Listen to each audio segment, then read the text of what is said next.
Hello guys, welcome back to my channel D that Victoria. So आज हम इस video में introduction to Euclid's geometry chapter का class 9 के चैप्टर का आपको 5.1 का क्वेश्चन नंबर 4 सॉल्व करेंगे। ठीक है, क्वेश्चन नंबर 4 में क्या दे रखा है, पढ़ते हैं। If a point C lies between two point A and B such that A C equals to B C, then prove that A C equals to one half A B. ठीक है, और explain by drawing the figure. हमें इसमें सबसे पहले क्या बोला गया है कि if a point C lies between, मैं डायग्राम से समझाता हूँ। ये डायग्राम मैंने फिगर ड्रॉ कर रखी है यहाँ पे।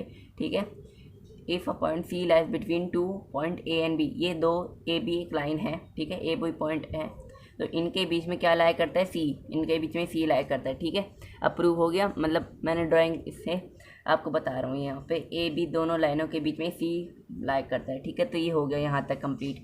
इन such that A C equals to में बी सी। अब ए सी जो होगा, इसमें ए सी जो होगा वो इक्वल्स होगा बी सी के बराबर में। A C equals to B C. ठीक है, तो इसमें ये भी दे रखा है। Then prove that A C equals to 1 में हाफ ए बी। तो हमें क्या प्रूव करना है कि ए सी जो है ये इसके इक्वल होना चाहिए 1/2 ए बी के। ठीक है, तो हमें ये प्रूव करना है। और explain by drawing the figure, तो मैंने एक फिगर बना ली है, आपको समझा भी दिया कि इसमें क्या क्या दे रखा है। ए बी लाइन है, मतलब ए बी एक लाइन है पॉइंट की, जिसमें सी लाई करता है, जो यहाँ पे आप देख सकते हैं। और ए सी जो है बी सी के बराबर में है, और ए सी जो है 1/2 ए बी है। ठीक है, ए सी जो है 1/2 ए बी है, ए बी है। ठीक है, तो अब मैं इसे सॉल्व करते हैं। ठीक है, सॉल्यूशन में ये आप ड्राइंग कर लीजिएगा, फिर फिगर ड्रॉ कर लीजिएगा। फिर हम क्या लिखेंगे, ए बी। सबसे पहले ए बी से शुरू करेंगे, क्योंकि ए बी की बात हो रही है। तो क्या करेंगे, ए बी हमें दे रखा है यहाँ पे। ठीक है गाइस, तो अब आप देखिए ए बी इक्वल्स टू में ए सी।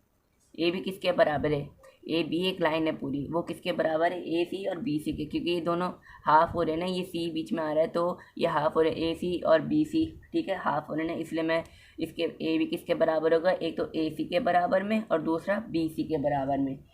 तो हम ये लिख लेंगे बी सी। ठीक है, फिर अब आप देखिए मैंने ये कर दिया। फिर ए बी दोबारा ऐसे ही लिखेंगे। फिर अब आप देखिए कि ए सी को मैं, मतलब बी सी को मैं ए सी लिख सकता हूँ, क्योंकि यहाँ पे गिवन है ना ए सी इक्वल्स टू में बी सी। ये तो गिवन है, क्योंकि ए सी जो है वो बी सी के बराबर है, तो बी सी भी ए सी के बराबर, दोनों एक ही बात होती है गाइस।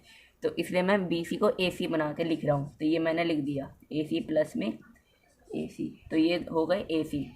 ठीक है, अब ए बी लिखेंगे, तो 2 ए सी हो गए यहाँ पे, तो मैं लिख दूंगा यहाँ पे 2 ए सी। ठीक है, अब 2 ए सी क्यों हुए थे, मैंने आपको भी बताया था, क्योंकि ये दोनों बराबर में ए सी इक्वल टू में बी सी है, तो इसलिए मैंने 2 ए सी लिख दिया यहाँ पे। बी सी को ए सी बना के 2 ए सी लिख दिया। ठीक है, तो ये हो गया हमारा। ठीक है गाइस, अब आप देखिए क्या करेंगे हम। ये जो 2 है ना, यहाँ पे 2 ए सी जो बताता है कि 2 है, ए सी जो है 2 है, तो हम इसे यहाँ पे भेज देंगे। तो यहाँ पे भेजने के बाद क्या हो जाएगा, ये ए बी अपॉन में 2।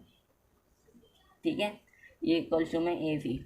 तो अब इसे और कैसे लिख सकते हैं मैं बता देता हूँ। यहाँ पे कुछ नहीं है, मतलब 1/2 भी तो लिख सकते हैं ना, इसमें ये कंसिडर करता है पूरा। ऐसे लिखें, ऐसे लिखे, बात तो एक ही है ना। 1/2 और ए बी ये लिख देंगे, इसको ऐसे लिख देंगे, क्योंकि यहाँ पे 1 कॉमन आ रहेगा। ठीक है, तो मैं ये लिख दूँगा, फिर इक्वल टू में ए सी।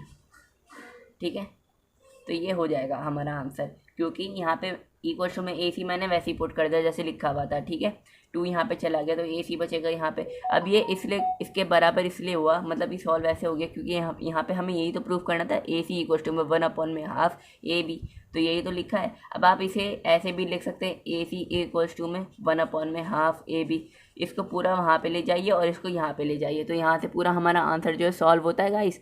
तो इसी से हमारा ये पूरा होता है फाइनल आंसर।